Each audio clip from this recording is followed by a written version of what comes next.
Two things before we start, okay? Thing number one is that if you have any questions about the stuff we talked about this week, whether it be wanting to know more about things to read that would be helpful, questions that you were too ashamed to ask in front of people, whatever it may be. I put my email address up here. It's brogers@ivycreek.org. I also put my phone number, and you can call me or text me, whatever you need to do. Okay, I want to make myself available to you if you have questions about what we talked about, and that's from here on out. So please feel free to do that. I'd love to hear from you. Secondly, I want to say that I've just really enjoyed being here with you this week. You've been very attentive. I'm very thankful for that. You have not been jerks to me. You've answered questions. I can tell that you're really thinking about the things we've been talking about, and I find that very beautiful. And I hope that God will help you with these things as we move forward. Today we're going to talk about we're going to take a little different detour off the beaten trail a little bit. We've been talking about what it means to be addicted to what other people think of you, approval addiction. How there are two things that are important to remember about that. The kind of overriding principles are, one is that you have to admit that you have a problem, like any other addict does, that there's something fundamentally wrong inside of you. And we talked about what's wrong is that we build these little kingdoms that we live in, where we're in charge, and when you do that, when you get in these little kingdoms where you're in charge of your life, and you want everybody to kind of serve you, and you want to reign over people, when you do that, you're going to care whatever the people think about you. Way too much. Because in order to build your kingdom, you've got to get them to do things, and you've got them to get them to think things and like things about you and approve of you and give you the things that you want. So you're naturally going to be enslaved to people if you do that. And so the second thing is that like any other addict, what we're trying to do is to get you to think that you need to search outside of yourself for help. And the place to search outside of yourself, I'm trying to communicate, is a different kingdom. It's a whole different place from where you've lived up to this point. And that's by looking to the kingdom that's sort of the real one, where Jesus is at the center and He's the king. And by entering into that and saying, hey, I'm not the main character in my story. He is. I'm part of His story and the way He's fashioning the world and what He's doing. And as I begin to see that and sort of figure that out, I draw near to Him, I see, well, it's not only not bad that I'm not the main character in the story, but I'm sort of the love interest, that He loves me, and He cares for me, and He wants me, and He desires me, and He delights over me. As you start interacting with Him and moving closer and closer to Him, what you see is that you care less and less about what other people think.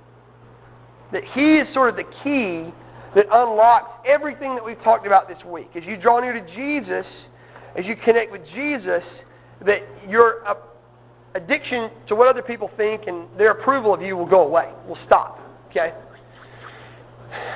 that being said, first day we talked about how we want to care more about what God thinks than anybody else. Second day we talked about how we want to care less about what other people think, and particularly dismissing idols in our lives and replacing idolatries that we have with Jesus Himself.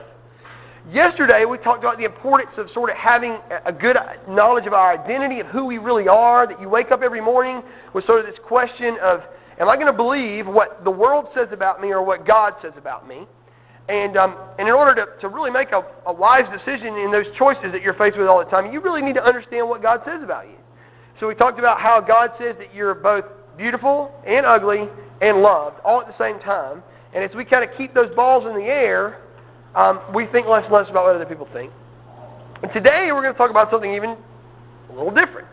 And that is that it's not only important to consider who you are and what your identity is, but it's also important to consider how much you're thinking about yourself. How much you think about you. Are you forgetful people? Do you forget things? I forget things, and the older I get, the more I forget them. And I don't like this particularly about myself. Last year when I came to RYM, this so sucked.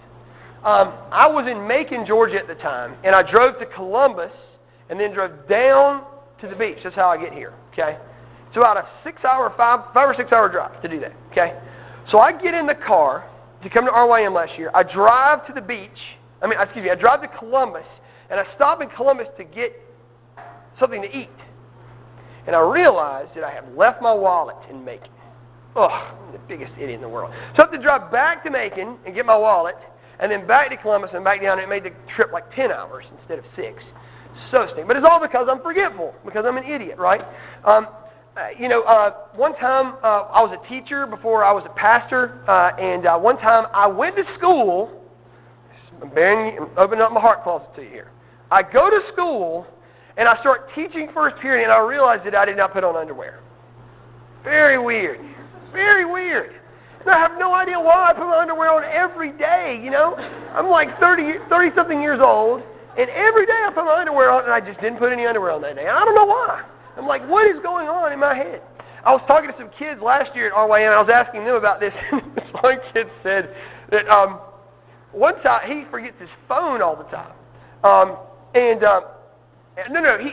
He forgets his phone, and he says one time he got in the car, and he was with his friends, and he was like, I can't find my phone, and they call it, and they hear it, and they can't find it in the car anywhere. They stop the car, and they're looking, and dude has left his phone. He gets in the car and opens his door, and he puts stuff on top, you know, and then he gets in and shuts the door and drives, and he said he left his phone on top, and so it's ringing on the top of the car. It's like that episode of The Office where they hide Dwight's phone in the ceiling tiles.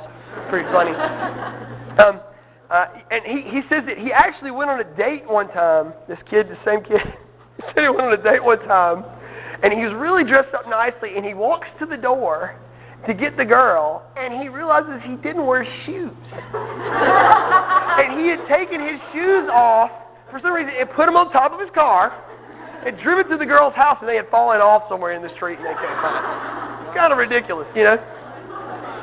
It really is kind of funny how we forget things. You know, we forget things all the time, and usually we think of that in a negative sense, right? We don't like to be forgetful. But what I want to propose to you today is that I think something that would be really helpful to you, both in terms of what we've been talking about, not caring what other people think, but also just in terms of being a Christian, is to forget yourself. I'm going to explain what I mean by that in just a minute. I want you to take your Bibles and turn them to 1 Corinthians chapter 4 today. And I want to quickly give Tim Keller all the credit for what I'm going to talk about today.